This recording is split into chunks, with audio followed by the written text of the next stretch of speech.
How to make a Facebook post only visible to one person. Hello everybody, welcome back to our channel.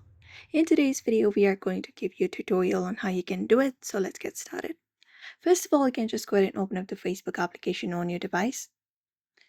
And once you are here, you can just go ahead and go over the normal process of how you usually post. For that, from your home screen, you should be finding an option of what's on your mind. You may just go ahead and click on the option what's on your mind and select up the post. So for example, I would like to post something like this. So at the very top of your post, while before posting, you should be finding option of settings right under your username. So just go ahead and tap on it. And when you tap on it, we get the option of choosing audience. So while choosing the audience, we have this option of specific friends option right under friends except some. So we have the specific friends option, tap on it. And you may just go ahead and select up the friend that you would like to share the post with. For example, only this one friend. After that, tap on done at the top right.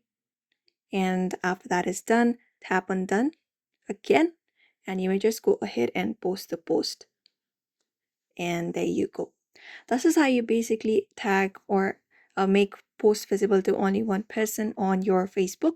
So I hope this video was helpful. Give it a thumbs up and subscribe for more tips and tutorials.